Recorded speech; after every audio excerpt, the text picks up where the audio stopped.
So now students, moving on the next topic, that is what is a system of election.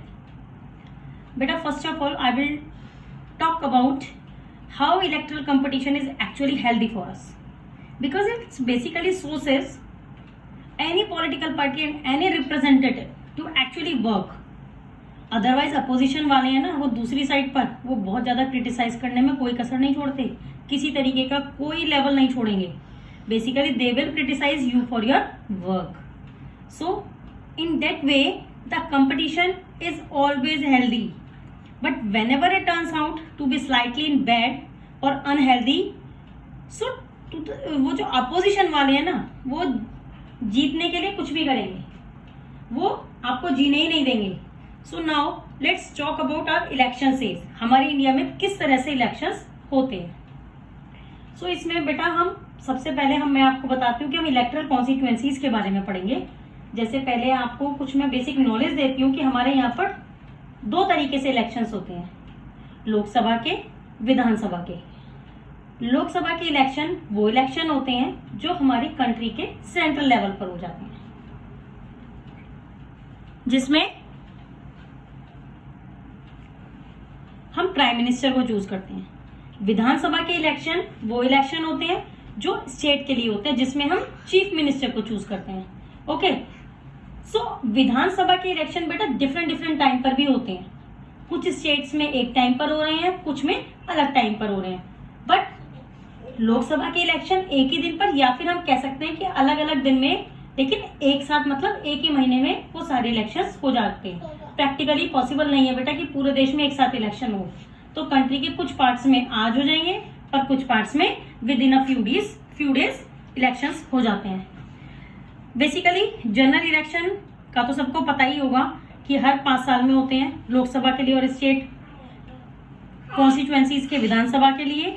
आपने पढ़ाई है कि 3 organs होते हैं हमारे यहाँ पर, लेजिस्लेचर, एग्जीक्यूटिव एंड जुडिशरी.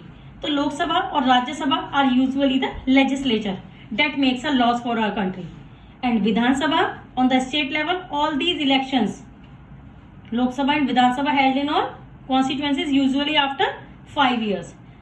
5 साल is basically the term of all the elected representative comes to an end.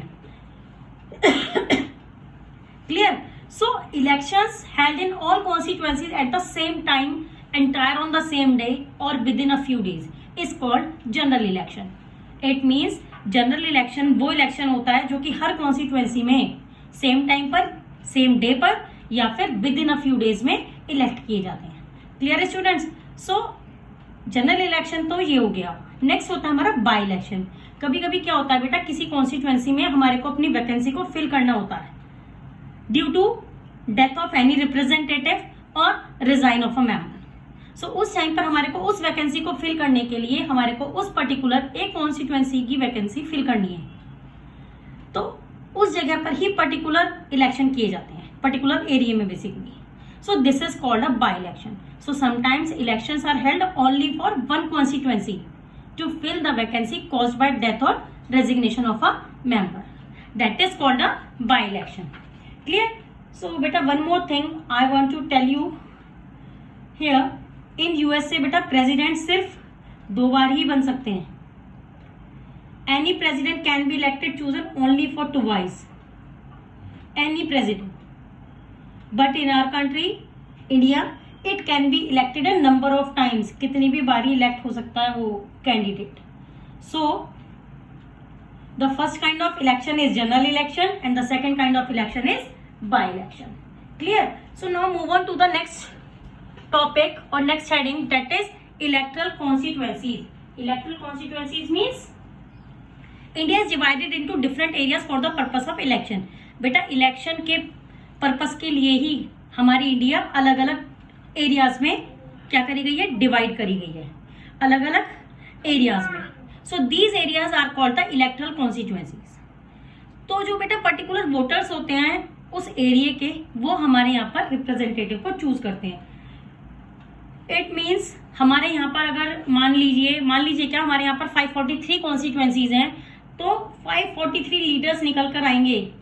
Like Punjab में एक लीडर चुना जाएगा, मतलब इस तरीके से हर एक स्टेट से हमारे पास से लीडर्स आएंगे। पर मैं आपको एक चीज बताती हूँ बेटा, यहाँ पर होता क्या है, वैसे हमारे यहाँ पर 543 प्लस 2 है।